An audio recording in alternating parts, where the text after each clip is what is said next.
everyone. Welcome to week 39 of the It Doesn't Matter podcast. And we've got myself, John, and we've got... Bobby Platano. There he is. And we've got... I am the Notorious One. I am Dom. Boom. And we have a very special guest virtually all the way from Georgia. Adrian, what's going on there, brother? What's happening, fellas? What's up? Peace and blessings to the people. It's Adrian. You already know there's no BS coming from me. Mr. Boat, we could pot about that later, a.k.a. Saki Poppy. I'm honored to be a guest. I'm even more honored to talk about the GOAT. So shout out to you guys for inviting me. I'm honored. Well, it's an honor for you to be on our show, even with all our technical difficulties that people may or may not know about. And it doesn't matter because this is the It Doesn't Matter podcast. But we're covering a very special topic here. Today, we're covering the Survivor Series 1997. But more specifically, the biggest thing coming out of the show, the Montreal ScrewJob, featuring Bret, the Hitman Hart, and I don't know, who was the other guy? That jerk, HBK. Dickhead. Oof. Thank you. Mr. Oh, we got the new attitude. Oh, a few seconds into the show. Already. Already dropping F-bombs. Here we go. All right, guys, let's get right into it. Both these guys wanted to be number one, and they had a similar collision path. But due to the steroid era with Vince McMahon going on, he chose Bret to be his go-to guy. Yep. But Bret wasn't respected like that. He had to keep dropping the title to Yoko, and he got screwed with Hogan being there, and then he thought he was going to get the rematch back. Then Lex Luger got in the fold. And while he just dominated everybody, you know, the numbers are still pretty much going down. Yeah.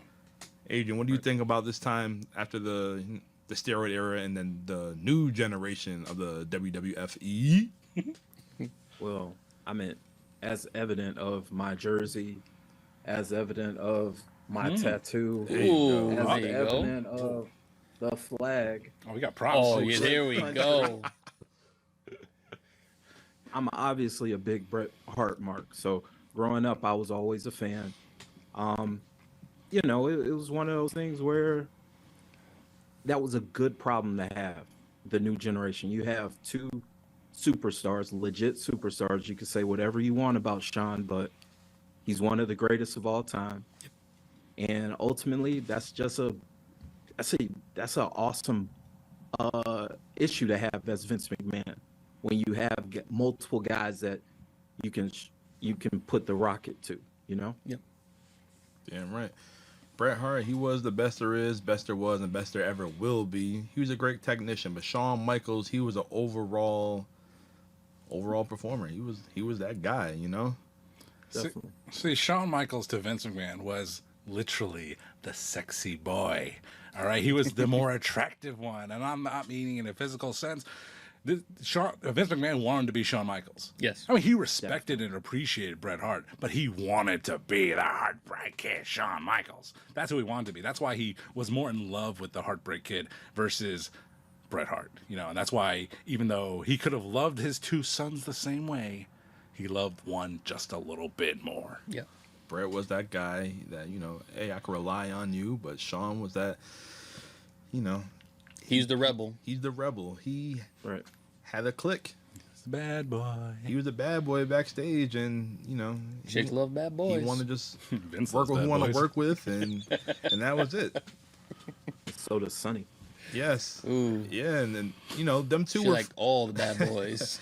Them two were friends back in the day, you know, going to each other's houses, whatnot, hanging out in the dungeon. And, you know, WrestleMania 12 came, the Iron Man match, which was a okay match. It was just too long for me for my taste. I didn't like the way they built Bret, though. It made him seem like he was a feeble old man and just breaking down. Like, really? You going to do that to this guy? It was like Rocky IV. Rocky's going against Drago, and you see Shawn doing everything, no problem, and Rocky struggling to climb up the mountain and all that stuff like that. That's what it reminded me of. Unfortunately, we knew how that ended, though. But it was a good match. Like I said, it was just too long for my liking. And obviously, they went the distance. Overtime. A minute later, sweet chin music. 1, 2, 3. Get the fuck out of my ring. And then that's when it all started from there. Definitely. That is when I mean, all it's started. weird seeing that Yeah. they were friends, at Yeah. least from what everyone has said and all that, like leading into that. Like they were, they were homies. They were cool. They worked together. They made money together, and then all it was little things here and there of disrespect that led to this. Yeah, Bret was always about tradition, paying your dues, paying it forward and building up the next guys. From what I've seen, Sean was just taking care of the boys. Well, his boys. His boys, his click, click, click, click, click, click, click. Like- Lex Luger was there. I hate to say it, but Bret made more guys as champion than HBK ever did. At that time. At that time, yes. Yes. Shawn Michaels had a second career. I know people say, "Oh, well, what about Diesel and Razor?" No, those guys were already established guys. Those are already established, practically main event guys. Bret put Yoko over, like you said, Lex, freaking who else did he put over? Jesus Christ, Him He- too. Yeah, his own brother. I mean, Yeah. Owen. Like, even though I felt like he was the better heart, he just didn't reach that level that Bret did. It's just you put Bret with anybody. Look, Steve Austin, one of the goats of all time. So the thing with Steve Austin is, I'm pretty sure you heard the story. When they brought Bret back, the original plan was for him at WrestleMania 13 in Chicago. It was going to be him and Shawn, but Shawn didn't want to, put him over. He wanted to do the favor. So all of a sudden he has a minor knee injury, and then he lost his smile. So you got to, go on to the next thing. So who was your champion at the time? Sid? It was Good old Sid, the favorite of the Yes. Doesn't Matter podcast. Yes. That big dummy. Yeah. Psycho Sid Vicious. Yeah, so it was Sid and Undertaker for the title.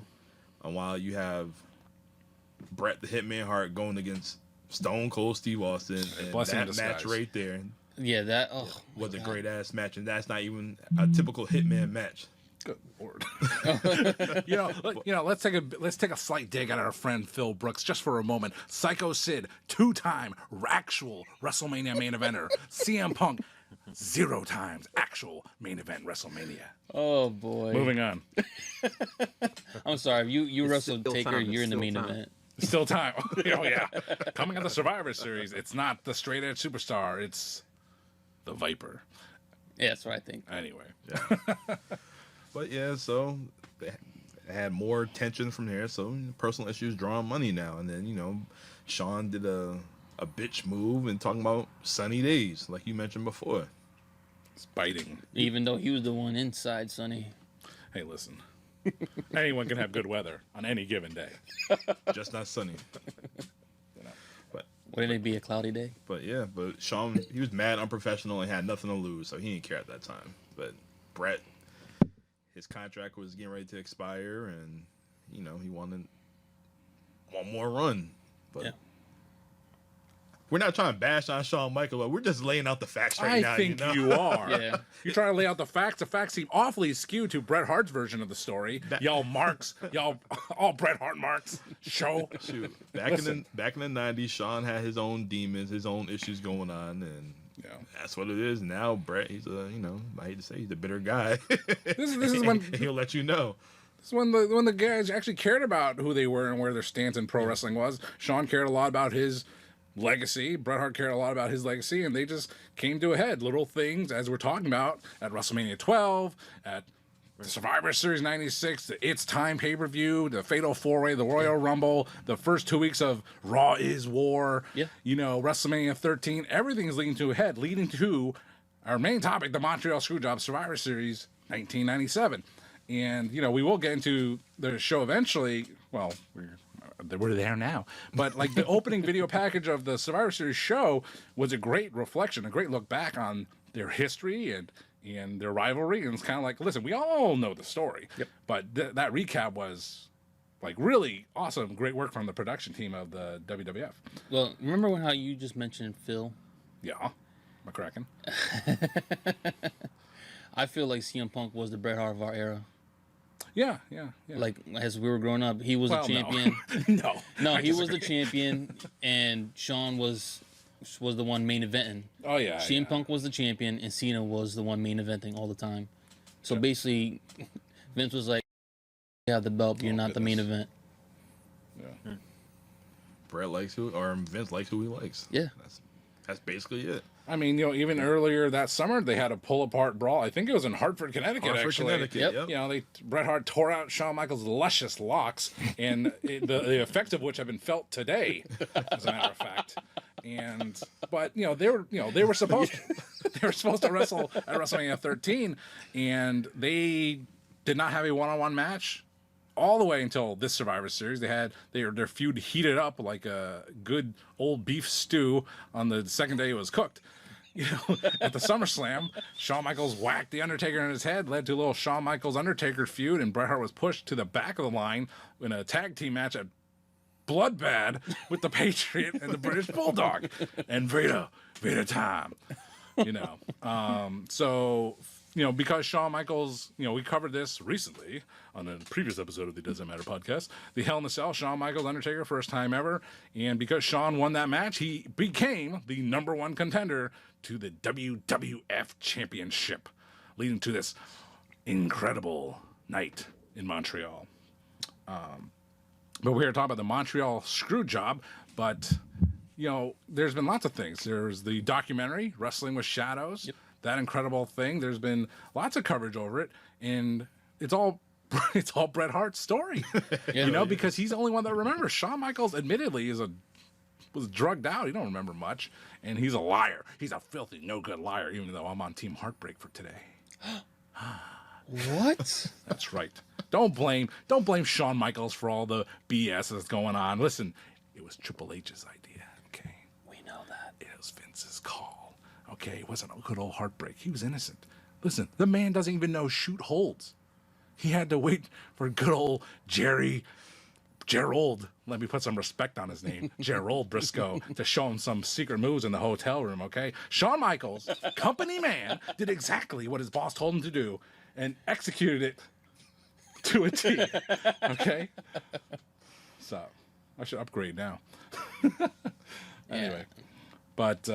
All right, while we have you, Adrian, what do you think about the Montreal ScrewJob and, all these facts before, we get kicked off our satellite time? Oh, well, I mean, obviously it was heartbreaking for me. No pun intended, It was a weird match, honestly. It never really got into motion, really. And then the finish just came out of nowhere, really. So... I mean, it sucked. It sucked for me as a Bret fan. I wasn't really into the internet and learning like, hey, he's about to say screw WWF and go to WCW. I didn't know that shit. I just knew Bret Hart got essentially screwed. Yeah. Yeah. Just like with the British Bulldogs said, they fucked him. Well, British Bulldog is known to say many things offside, off camera. It's like the Shockmaster fell through the door. Yeah, fell on his ass. No one really knew what was going on. Crack does those things. You say a whole bunch of stuff. Yes. Another favorite on our show, the British Bulldog, Psycho Sid. So many big dummies, big roided up dummies. But you are, Adrian. You already admitted, you're the Bret Hart dude, the Bret Hart guy. So, obviously you're on the side. But do you see any merit from Vince's point of view or Shawn Michaels' point of view? Like he was going to run away with the title, was he? I mean, I understand. I understand that concern. You gotta protect your business, and with what the women's title being thrown in the trash at Nitro. Yeah. Who knows what's in play? That belt didn't mean Eric shit. Bischoff would have did that, but nah, Bret. I don't think Bret sure. would have did that. But he even said he would lose the title next night on Raw in another town, whatever. Yeah. He said he just That's didn't what want to he lose to says, Shawn. But again, I understand where Vince came from. I think it was shitty, or I think it was crappy. But you got to do what you got to do. Yeah. So you're saying he did what's best for business? Basically, right? I hate to say it, being a Bret guy too, but look at the aftermath. Look at who you got. You got the hottest thing in wrestling for the next 5 years. Hey man, What are you talking about? yeah, Stone Cold Steve Austin. Cold. Well, I was gonna say. Well, I was thinking. Bret's career ended a year later in WCW. No, 2 more years. No. 2 years later. Tw- Sean's career ended. It really January. ended that night, guys. Yeah. Well, yeah. Sean's career ended in January at the Royal Rumble for a couple of years, and then Bret 2 years after that. Goldberg. Yeah. And it was just, but yeah, with everything going on, you had the emergence of Rocky Maivia turning into The Rock. Well, he was already on his way up. You got Stone Cold. You got Triple H, that kiss ass. You got a bunch of guys that just, the young generation started to come up. It just, I didn't like the way it went down, but hey, the future just says it all. I mean, what you got out of it. The future is this between the two, Bret Hart and Shawn Michaels. The Heartbreak Kid Shawn Michaels still has a lucrative career after all this. Okay, he did have that injury. He was out for 4 years actually, But Shawn Michaels is all about building new stars, not Bret the Hitman Hart. Okay, he was nothing.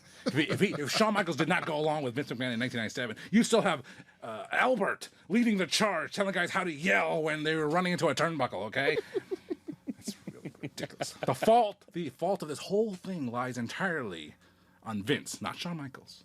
And the whiny pants Bret the Hitman Hart, who refused to drop a title in Canada. That's who the fault really lies on in this Montreal ScrewJob. So, in the end, Bret screwed Bret. And you can't see me pointing at the camera, Adrian, but I'm pointing at the camera. Wow. Oh my God. Anyways. But Adrian, honestly, we have, as Jericho would say on his podcast, time is running down. We got about 5 minutes left here on the show for the segment here. But do you have any, I know you just gave us some thoughts already, but do you have any overall lasting thoughts, kind of like, of the Montreal ScrewJob at the time and the future ramifications, just like Abel mentioned about, it really was about Stone Cold and so forth. Do you have any final thoughts on the Montreal ScrewJob? It was a historic moment in the industry. It pushed some things forward, but unfortunately, it was the end of one of the greatest superstars to ever work for WWF. Yep. He was always loyal. He was loyal to his coworkers. Any wrestler that you get a chance to speak to, 9 times out of 10, they're going to say their best match was with Bret. Yeah. If they were in that era. Like, you can't deny it. So he's still one of the greatest.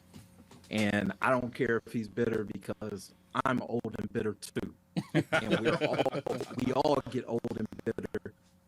And the older you get, the more you feel Bret. So Bret, we feel you. Damn right. Yeah. Oh, Canada. Oh, Canada. Oh, yeah. Oh, Canada. We're drinking Molson Canadian beer. Maybe as a shout out to the Hitman himself,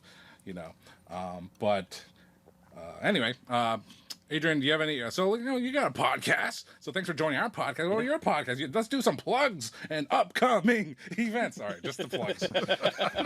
Sorry, Colt Cabana. Right. So you can shout out to Colt. Hey man, just look me up at Suplex Dinner Club on Instagram and on YouTube. I have 2 podcasts on there. We talk college football Mondays and Fridays on Dogs versus All Y'all, where we don't just talk about the Georgia Bulldogs. We talk about all things college football, hence All Y'all.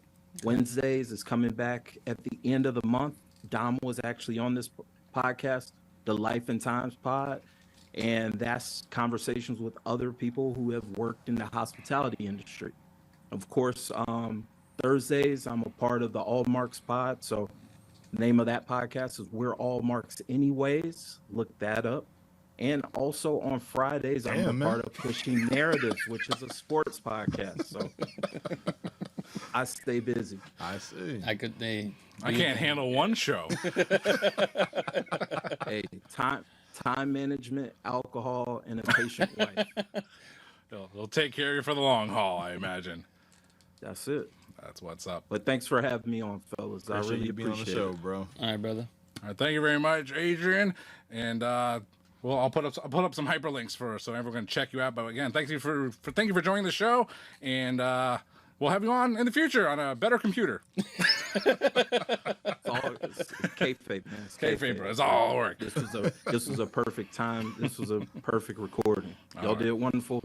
I did wonderful. The people are gonna love it. So shout out to everybody. Thank you, brother. Appreciate it, brother. All right, thank you, brother. We'll see you next time. All right. All right, fellas. Peace out. Peace. Later.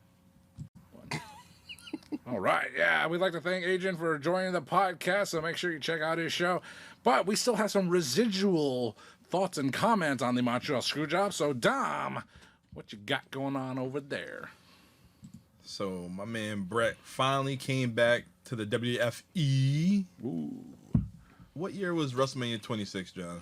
26, I think it's 2010. 2010. Yep. So, he came back 13 years. Damn. Ooh. 13 years back in the E. And he finally hashed things out with the Heartbreak Kid, Shawn Michaels. Shawn Michaels was still hanging in there. He came back and he dominated the second half of his career, and he was a completely different person, rejuvenated, and he was a godly man. So he tells you. Yeah. He, rekindled with Vince. Yep. Even had a WrestleMania match with Vince. Mm-hmm. He was general manager of Monday Night Raw. Yep. United States champion. Was he? Who? Bret Hart. Oh. Oh, Like, Shawn Michaels has had a storied career, but he's never been the United States champion. I know. So I was like, wait, hold up. Talking about Bret. All right. Oh, you got to go back to it. You got to say Bret Man, Hitman. You put an S in front of it, and that's what I think about him. That's right. No, I don't, though. Oh, yes. We like you, Bret. But And you're adopted, kid. Bret. But it was cool. It was a crazy situation, but I mentioned to you guys before, like, if the screw job never took place, will we see the debut of Kane? Yeah. Well, actually, yeah. Well, yeah, Kane was it a month before, whatever. Well, no, but all right. Let me rewind. Let me rewind. All right. Can I get a do-over? All right. Dummy. Yeah. If the screw job didn't take place, would Austin still be red hot? Yes. Would there be would DX still be hot? Yeah. But Triple H will be still Sean Lackey if all that shit didn't take place. If that didn't go down and say HBK doesn't get that injury in Royal Rumble, you say? Yeah. I'm just saying, if the screw job didn't take place, you don't know where the path could have went. No, but maybe Triple H's rise doesn't come as quickly as it does. Say HBK doesn't get that injury, maybe he's still in the top tier of guys that Vince looks to main event the main events of pay-per-views. It's a really tough call because, the Hart Foundation, the group, Yes. the 5-person group, they lost Brian Pillman. They were down to 4, and the remaining 4, there was Owen, and he wasn't in good favors because the rising star, Steve Austin, did not like him anymore due to what happened at SummerSlam. And then there's Jim Neidhart, and then there's the Bulldog, and the Bulldog would still be alive for a couple more years after this, but he was already in a downward spiral. He had his knee was tossed out, and he joined WCW a year later, but he wasn't prepared for that either. He flunked there. Where else would you have put him? The weirdest thing for me was Steve Austin facing Dude Love as his number one contender. It's like, maybe you would have thought Bret Hart might have come back as Austin's challenger, and maybe Bret would have had another couple of years. But already he didn't like where they were going. The Attitude Era, that was not Bret Hart's jam. That was not his style. No, Bret was more about tradition, keeping it in the ring, none of the outside stuff, and just none of the DQ stuff either, none of the hardcore. That wasn't his jam, like you So said. he went to WCW, and It was just a shit show. Well, let's think about this. Like, never mind the actual Montreal ScrewJob. Bret Hart was leaving regardless. Yeah. Vince encouraged him to sign with Bischoff and WCW. He was leaving anyway. It just so happened that this ScrewJob nonsense happened, but Bret was already gonna be gone. if you guys don't know, as we record this today, 26 years ago today, Bret signed with WCW while he was the WWF champion. He had permission. Yeah. He had permission. And that's exactly what MJF is gonna do in 2024. Oh my God. The Great Battle. The Great Bidding War of 2024. Hey. He ain't going nowhere. Probably not. But I won't. Not with that. didn't WWFE offered him, what, a 20-year contract? We're talking about Bret. I know, Yeah. That's ridiculous. Vince was desperate. He wanted to keep all his top stars because he lost Diesel and Razor and more. So he wanted to keep who he had, because I remember very specifically this WrestleMania 12 poster had 5 people on it. 5. Sucker. It had Shawn Michaels, Bret Hart, Razor, Diesel, and The Undertaker. I thought that was one hell of a WrestleMania 12 poster. Razor didn't make it to WrestleMania 12. But that being said, they were down to Undertaker, Shawn, and Bret. Then Bret was gone for most of 96. So it was Shawn and Undertaker. Those were their top guys. So Vince McMahon, who probably loved that poster just as much as I did, he was like, I can't lose my 3rd top star of that poster. Yep. So that's why he offered him a desperation 20-year contract. And when Bret said, I'm not going anywhere, I'm staying here for 20 years, they panned to Vince at ringside. Oh, Yeah. oh yeah. Yeah.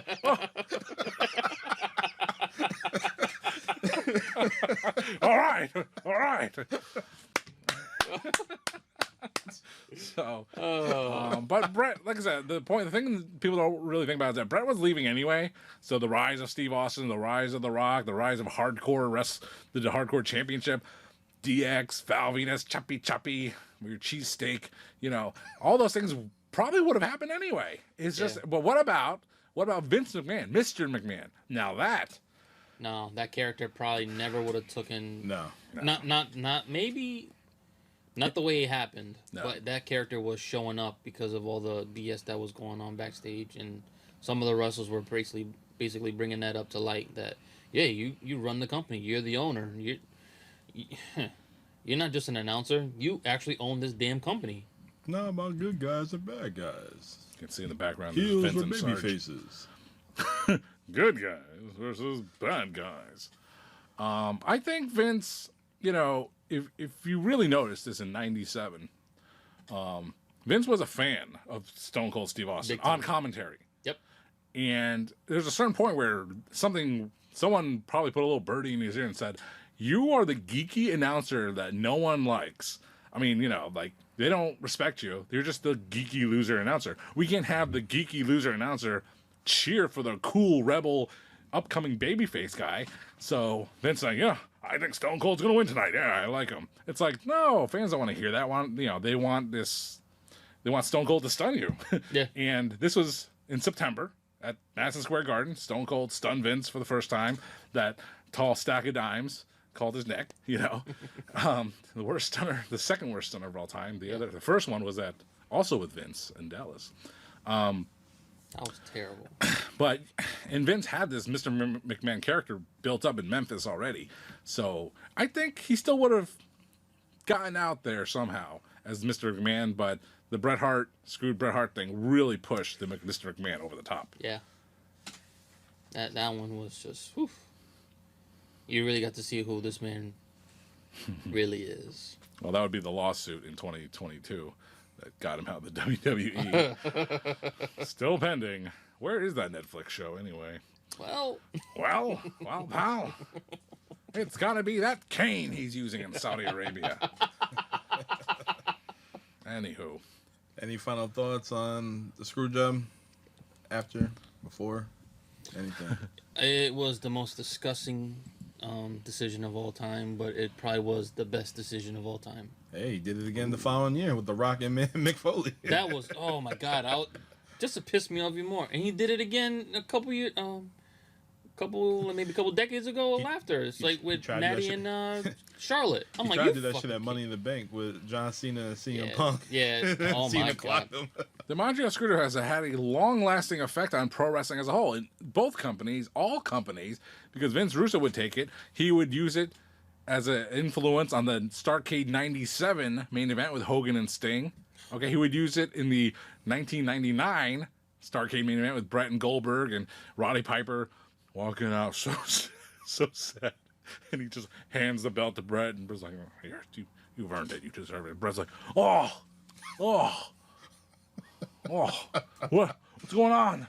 And, and it would go on forever, years and years and years. So the Montreal ScrewJob, just a long effect on pro wrestling, and that's why it's one of the major topics here on the It Doesn't Matter podcast. Even Mick Foley quit for a day. Right. Well, we'll get to the rest of the Survivor Series card momentarily. But yeah, the Survivor Series 97 was the last show for a couple guys. So yes. All right, let's get right into it. I don't remember the show like this, but we got Mr. Stratfex, the encyclopedia of the WWFE. jazz hands. He knows everything. So, Sometimes. John, Yo. the first match of Survivor Series was the New Age Outlaws. You got the Road Dogg, Jesse James, and badass Billy Who Gunn, still looks the same, if not better now. who just turned 60. Happy birthday. He does not look the same. I know, Billy he looks Gunn. better. He got wrinkles. Yeah. And then you also got the Godwins, and Henry O, and Phineas. And they went against the Headbangers, Mosh and Thrasher, versus the new Blackjacks, which is Blackjack Wyndham and Blackjack Bradshaw, also known as JBL. New Blackjack. How is that a Survivor Series match when all these teams don't make no damn sense? So the one is that's how Survivor Series goes. It's random, But the one thing I noted is that I believe Jesse James was responsible for naming the Godwins as Southern Justice, because during his opening, talking to the ring, he kept calling them Southern Justice, and I think after that point, that became their name eventually when they teamed with Jeff Jarrett the very next year. But yeah, again, it was typical Survivor Series mishmash of people. So the New Age Outlaws still developing their personalities. They looked terrible, and they didn't have any theme music. And Road Dogg just being a heel, just jaw jacking on the microphone. And who's the other? There's the Headbangers. Headbangers and New Blackjacks. Headbangers and the New Blackjacks. The Headbangers. I mean, I liked them at times. Like, what happened to those guys? It's like they did have that one comeback on SmackDown briefly. In the land of opportunity, Shane McMahon. What a great era of SmackDown that was. Why was it one of them left? Was it Mosh or Thrasher left? I think Glenn Ruth Thrasher got injured and they just moved on. Mosh was Beaver Cleavage. Sure was. Yeah. But yeah, the only thing, the end of the Headbangers' career was basically when DX powerbombed them through a poker table. Yep. And that was the end of them. And the New Blackjacks, I mean, you could see that Barry Windham already gave up on his career and his life and caring about anything. And I think he was the first one out. I could be wrong on that. But I think he was the first one out. But that was the opening match. What was the second match? All right, your second match is another Survivor Series elimination match. You have the Truth Commission featuring the Jackal, everybody known as Don Calais, with the Interrogator, Sniper, and Recon, going against the Disciple Apocalypse with Crush, Chains, who is the fake Undertaker, and some racist motherfuckers named 8-Ball Skull. So we have My Cousins the Trans. We have Oof. We have the Big Dummy Psycho. So we have lots of things on the It Doesn't Matter podcast. 39 weeks worth. And the other thing we can add to that is those damn racists, the Harris twins. Yeah. 8-Ball and Skull, the DOA. And I believe that, speaking a second ago, I think this is Crush's last match in WWF due to the Montreal ScrewJob. He could have had one more, maybe, like a squash with Kane, probably. But this is one of his last matches. And the Truth Commission, holy smokes, what a... the South African Truth Commission, and just like you said, Don Callis, and all I can think about is the future, AEW, and like Don Callis is there. Yeah. Kevin Kelly was there. Yep. Jim Ross was there. Mm-hmm. All the announcers for AEW and New Japan in the future. It's just a crazy time, but Don Callis, he had this, as the Jackal, had this spell over Kurgan, and Kurgan, the Interrogator. Was he Kurgan first or the Interrogator? He was the Interrogator first. Okay. He became Kurgan, and he had a cool ass music. You thought you hated Perry Saturn's music. Kurgan had some awful music as well, but it was yet to come. But just watching the Truth Commission, those freaking goofs, Bull Buchanan. Oh, Jesus. Forgot about Bull. Teaming with John Cena. Boo, y'all. Jesus. And talk about a career. Recon. Who was Recon? I don't know. But he had like a dark match with someone famous. Because I watched it on the YouTube. And it was just like Recon versus some guy. It could have been like, a young Christopher Daniels or something. Something weird like that. But Recon, he has his own action figure. Ooh. Do you have it? Somewhere. It had bone-crushing action.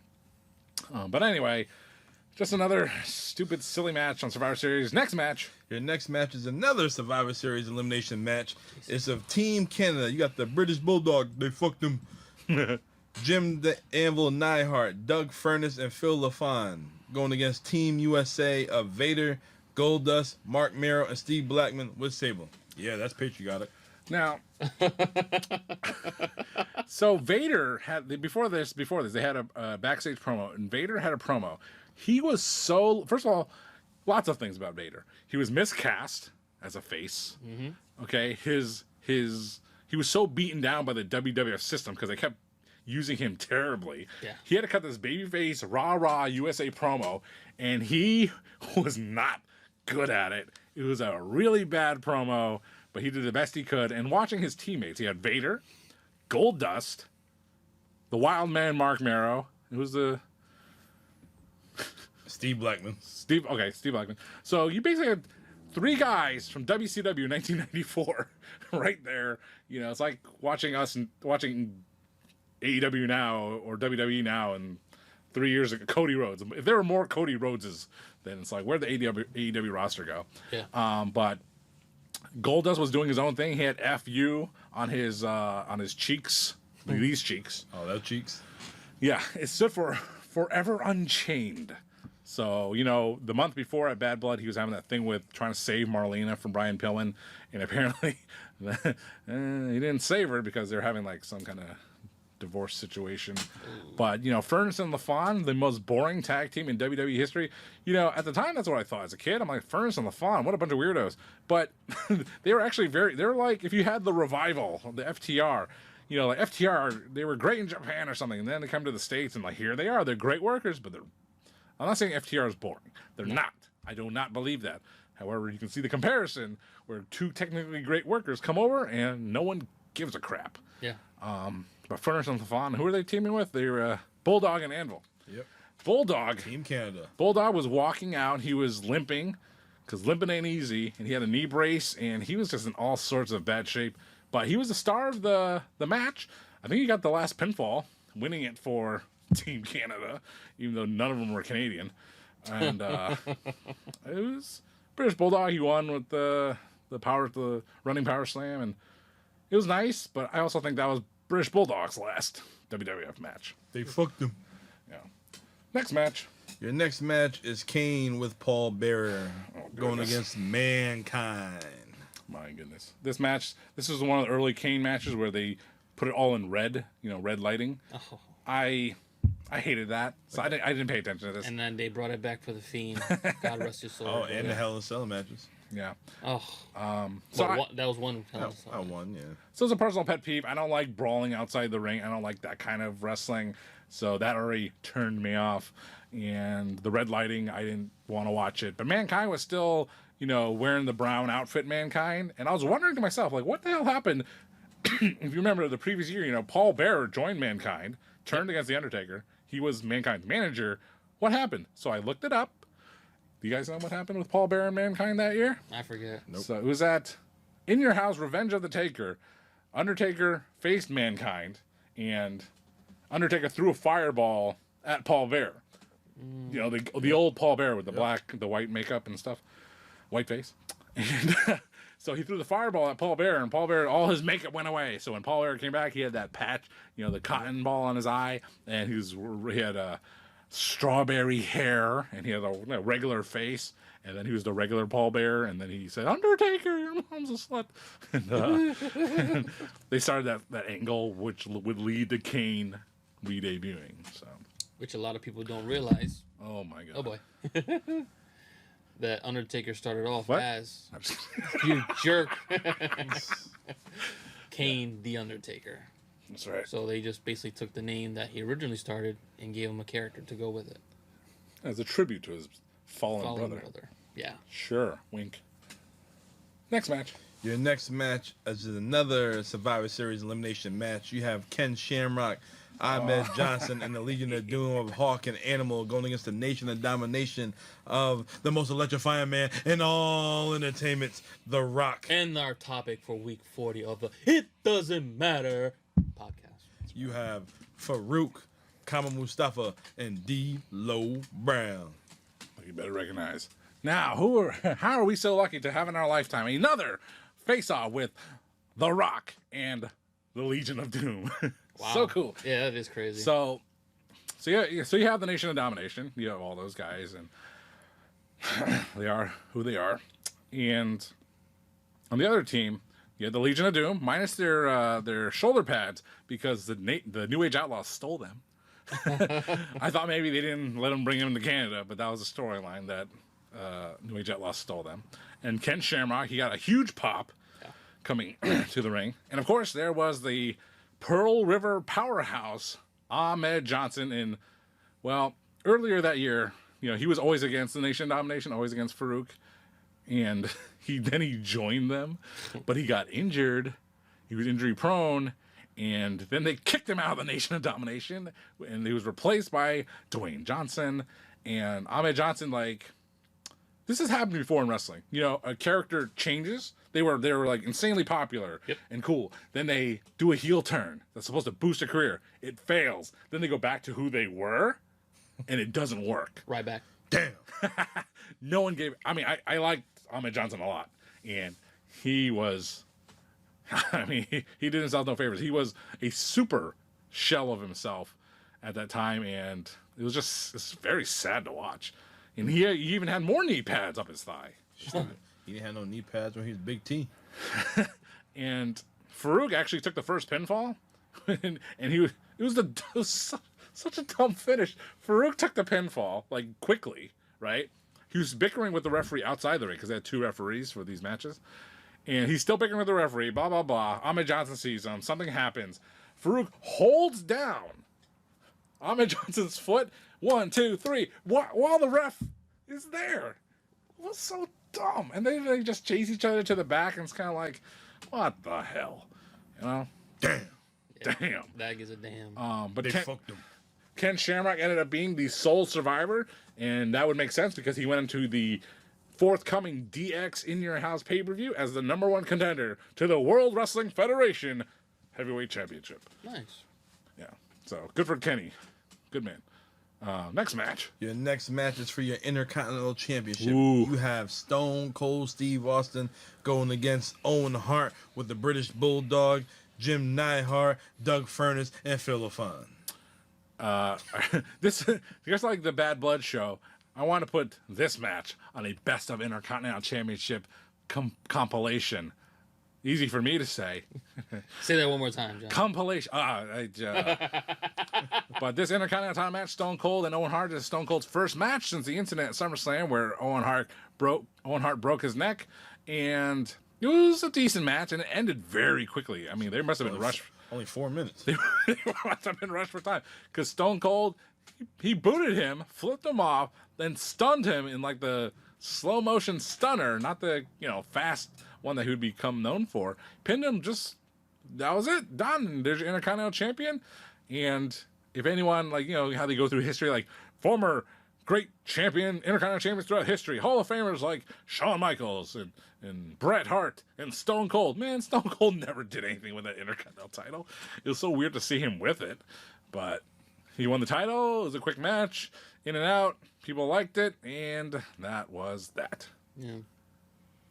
And your main events, we already talked about. Yes, we did. Today's topic, the Montreal ScrewJob. And Shawn Michaels with the win by submission. By bullshit. Done and done. Terrible. Cut you up. So, John, what was the best match for Survivor Series 1997? The best match was, even though it's known for other things, the best action, the hottest action was the main event, Shawn Michaels and Bret Hart. It was supposed to end in a schmoz, which with both factions coming out, they showed, both guys walking from, the locker room toward the arena, and Shawn Michaels was walking with Rick Rude, Chyna, and Triple H, but they didn't come out. I guess neither the Hart Foundation didn't come out either. No, did they though? I don't think so. But they had the little kid with the Canadian flag. I don't know, but that might have been his kid. They had the heartbeat music. Dun, dun, dun, dun. Dun, dun, dun. I hear that music every time before I start the show. That's pressure. That's what that is. Ding ding ding ding ding ding. It's not the same. Right, but so after this, the aftermath of the Montreal ScrewJob, after Survivor Series 1997, we see a Mr. McMahon character. And then after that, we see the legendary rivalry between him and Stone Cold Steve Austin. Probably the greatest rivalry of all time. Yep. Hands down. Still going on to this day. Yes, it is. So, there you go. That's the Survivor Series 1997 featuring the Montreal ScrewJob. And that graphic is going to stay there because I don't have another one. But we have a couple birthdays today as we record this. Ooh. Well, these birthdays get crazy, you know. The late, great Bobby the Brain Heenan. Ah. Oof. I wish Ray was here for this one because that's his guy. Oh, my goodness. Yeah, he is. Did you say guy? Guy. Man, someone can make a clip of that show. Man, he was going hardcore on the old Bobby the Brain Heenan. Great commentator, you know, funny-ass guy. Great book, you know, great DVD. So, Bobby the Brain Heenan. Way to work, kid. Probably the greatest all-around wrestler, announcer, whatever title you want to put in front of him. He was the best. You leave your head down with that one. Greatest wrestler. Yeah, great. Where's that Metal Gear Solid noise? Who else's birthday was it this? Bobby was a wrestler. He was a He wrestler, was. but he wasn't the greatest But wrestler. Jackal was a wrestler. Well, bestseller. Anne Rice is a bestseller. And I like rice. All right, greatest announcer. That brown sauce. All right, so our next birthday, this man just turned 41, and he could be, well, he's not going to be, your new Universal Heavyweight Champion, and his name is L.A. Knight. Yeah. Hey, I kind of figured that one out. Probably seen it on the page. I probably shared it earlier. What? But yeah, Jerk. it's his birthday, and Cool. What a greater birthday present there could be than LA Knight winning the undisputed WWE Universal Heavyweight Championship of the world. Man, that promo he cut on fucking Roman last week. Whew. I Well, mean, at the time of this recording, yeah. wow. They sure shined him up real nice just to lose to Roman Reigns due to some BS shenanigans. Probably. Typical of the bloodline. Probably. So, Jerks. yeah. But hey, you know, fans are still into it. Hey, we're still into it. So there you go. Another favorite of the It Doesn't Matter podcast, LA Knight. Yeah. yeah. L.A. Knight turned 41 today, and next week, the It Doesn't Matter podcast will be 40 weeks in, and we going all in, and we're going to talk about the most electrifying man in all entertainment. John Shirt. The Croc. Hey. The Croc just went to the bathroom and, whew, you should have smelled what the Croc was cooking. Next week, we're going to talk about Dwayne "The Rock" Johnson. We're going to start from when he debuted in Survivor Series of 1990, was that 1996. Yeah. And we're going to talk about his career and what he's done for the business. Not much, but, you know, we're going to do it. Yeah. The little that he's done hell of an impact compared to why most guys have been doing. That's why he's the most electrifying man. Yeah. You can't even deny it, man. Just like what he does. Big episode, 40 weeks in, and we still doing it. That's right. Well, Anything else? fellas? Huh? No? Oh, that's it? That is it. That is That is it for today? Week 39. You got to save all your energy for week 40 because... Right. You got to save up the juice, baby. What? The brown sauce. That's what I call my Oh, juice. Oh, save Got to save up the juice, the brown sauce, baby. You know, but yeah, we covered, you know, the whole Survivor Series pay-per-view. We covered the Montreal ScrewJob, up, down, back, and around. And getting ready for week 40 of the It Doesn't Matter podcast. So we'd like to thank Adrian for joining our show. We'd like to thank all of our listeners. We'd like to thank the Rhode Island Broadcasting Network. One more time. The Rhode Island Broadcasting No. Network. Broadcasting. The Yeah. Rhode Island Broadcasting Network. Yeah, we also love the movie Private Parts. We love Molson Canadian beer. We love all the good things here on on the IDM Pod. But if you Follow like us on YouTube. Yes. The X. Comment, subscribe, Yes, Apple. Like, share, Spotify. Like, tell share. a friend. we're on Facebook. Give us suggestions. Randy, where you at? We got any Randy questions? Randall. He has on- some Tony Khan questions. Oh, I love Savio Vega's Well- former persona, Tony Kwan. Tony Khan. Well, how were you guys' thoughts on the main event at Collision before we go? Oh yeah, It was amazing. Yeah. If you guys don't know, it was MJF versus Kenny Omega, and It Doesn't Matter podcast was in the building. That's right. Yeah, at the Mohegan Sun Arena. You couldn't get a bad seat anywhere in there, bro. No And matter. they actually had, a good turnout. It wasn't like you've seen on Facebook and whatnot. I tried to count. I really did because I'm not good at counting. But so you figure you have rows, A through who knows, Yeah. at least the alphabet, 24. So 24 rows, at least 1 through 20. So it's 20 times 24, and that's a number. Well, bro. Okay, take that number, multiply by how many sections there are, and you know what? It was a pretty decent turnout. I mean, I was very generous in saying, I think maybe 6,000 people were there. I heard a report that was around 4,000, which is still a good number.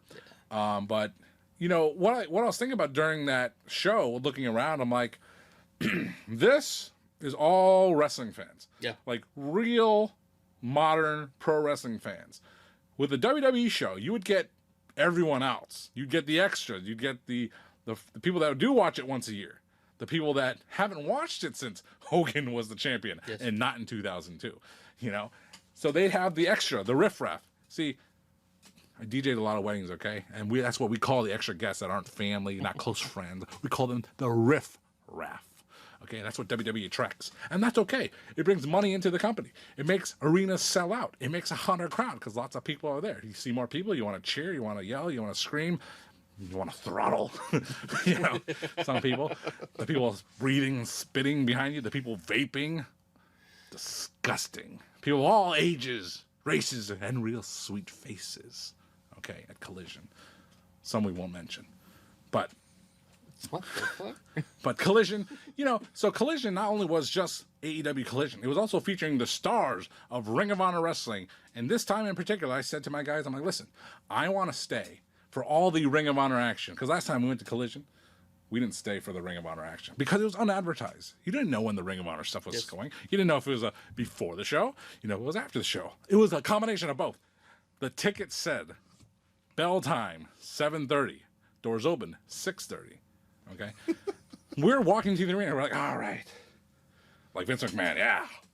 Walking to the arena, yeah. And there's already shit going on in the ring. Ding, ding. What if I wanted to see Layla Hirsch? Okay? The Russian superstar who has to give up her country. What if I wanted to see her? What if I wanted to see her versus one of those twins, the Renegade twins, Robin Renegade, okay? Because I saw Ring of Honor's Instagram today, and I saw the matches that we could have seen. We could have seen All Ego Ethan Page. I forgot he was in there. Jeez. I don't care about All Ego Ethan Page, but I would have liked to have turned it down to get a hot dog, which is what I did. So as I walked in the arena, I was like, you know what? I know what I want. You got Frank Pepe's, right? Pizza. I got a hot dog. I got a hot dog. It's fine. It's just the regular, pre-made stuff. And I got the nachos. One of the worst nachos I've ever had. Probably cold. They give you this piece of crap little container. This is Mohegan Sun Arena concessions, by the way. They gave you this little piece of crap of water and a spray of cheese. Okay, they gave you this bag, this sealed bag. Thank you, COVID. This sealed bag of nacho chips, and there's your nachos. Okay, delicious, great, terrible, awful. So I had that. I enjoyed it, and then later on, after Collision was over, during the transition of the ring, the trans of the ring, I did get a Frank Pepe's pizza. I got a pepperoni slice for only $6. I say only $6, as if that's a nice price. Do you think that's a fair price for a slice of pizza? Compared to other arenas? Jesus. Should be 4. Yeah. $6, honestly, it seemed pretty okay for me. Like $6 for a slice of pizza, and how much was the bottle of Coke? $4, 20 ounces. But I enjoyed that. But went back to the arena, watched some Ring of Honor action. A lot of faces I did not recognize. And that's okay. Sometimes you need that new talent in there. I gotta tell you, I was bored. I was so freaking bored. I was like, at the very first suggestion Dom made said, Let's get out of here. Get some Johnny Rockets. I was like, done. Let's get out of here. We did not go to Johnny Rockets, but that's okay. But here's another thought I had while the Ring of Honor show was going on, okay? Ring of Honor here, even though we know it's not the Ring of Honor of old, I've been a long-time Ring of Honor fan. I know what real ROH is. It reminded me of the ECW version, the WWE version of ECW. The bastardization. Like, this is WWE's ECW. This is AEW's Ring of Honor. And, oh, man. No bueno. It's not the same. So people, I remember this was a SmackDown in Providence back in that ECW era. And this guy sitting in the rows behind us, he's like, oh, man, we got that ECW show coming up. It's like, oh, they're going to do a hardcore crazy wrestling. I'm like, no. It ain't going to be the same thing, man. No. I'm sorry to tell you that, guy. And same thing with this Ring of Honor. It's like, oh, I heard Ring of Honor is really cool, really awesome. I'm like, it was. Yeah. It ain't freaking. It ain't the same. Does anyone remember any of the guys' names? You know. Nope. Well, I left earlier. Oh, it wasn't El Gringo Loco. He's the only guy I remember. It's not El Gringo Loco. It was the American Dragon, Bryan Danielson. It was Chris Daniels and Matt Sydal. It was Samoa Joe at the time. It was Tyler Black, now known as Seth Rollins. It was those kind of guys. CM Punk. Who? Who? Oh. CM Punk. You know, so it was just unfortunate, you know. So we did stay for the Ring of Honor. It just wasn't the Ring of Honor of old. And I met Mercedes Martinez. That's right. Brass City. Brass City Showdown. Mercedes Martinez, not as tall as you think, but that just shows you how small the female athletes can actually be in real life. And they do tend to walk around the Mohegan Sun concourse afterwards. You never know who you'll meet. You might meet someone you recognize. You might meet someone you don't know. You might meet someone who just showered, has their hair slicked back, getting lost, going to their hotel room, and you might see them later with their hair dried and poofed out. Like Dalton Castle. Yep. And I was wondering why Dante Martin gave me a dirty look. Probably because I kept calling him Darius. Oh. Seen him.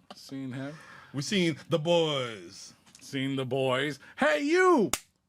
Boy! One. They was in a hurry to get the hell out. We seen, what's his name? Kerry Silgan. Okay. Yeah. Seen him. Oh, seen Willow, Abaddon, BDC. We seen the Abaddon. She was there. And Sky Blue. Sky Blue was there? There was all that. Bobby's Burgers sitting right there. No. I said, Willow. Yeah. It was, they were there. It's nice to see them. And, you know, you hung around them long enough, they might offer you a picture or two. Actually, they wouldn't offer you that. You would just have to beg and plead. Please. Gonna please. Gonna please. I didn't beg for Mercedes. I said, are you really from Connecticut? She's like, yeah. I was like, oh, all right.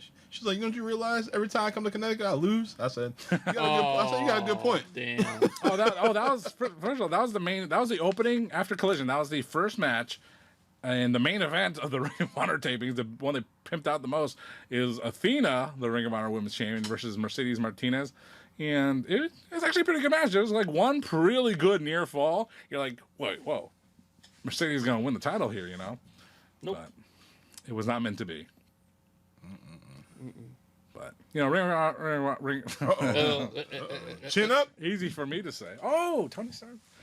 Oh, Tony Stark.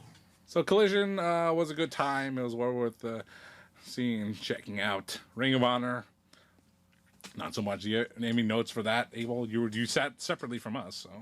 I left earlier because my stepkid wanted to get out and play in the arcade. So I was like, whatever, fuck it. But no, Collision was great. Obviously, the main event was nothing but fantastic. And I even asked him, like, you like this? He was like, this is something I'd like to come back and see. So, MJF, you just made a fan out of a young kid, a young 11-year-old kid. So, AEW just got a new fan. Another fan for life, just like we are lifelong wrestling fans. And you know who else is a closet lifelong wrestling fan? Our friend from Tennessee. Her name is Taylor Swift. Hi, Taylor. What's going on there? I heard it's gonna be Taylor Swift and Travis Kelce versus Triple H and Stephanie McMahon at WrestleMania. Oh my God! Leave it alone. Stop it. Not these rumors again.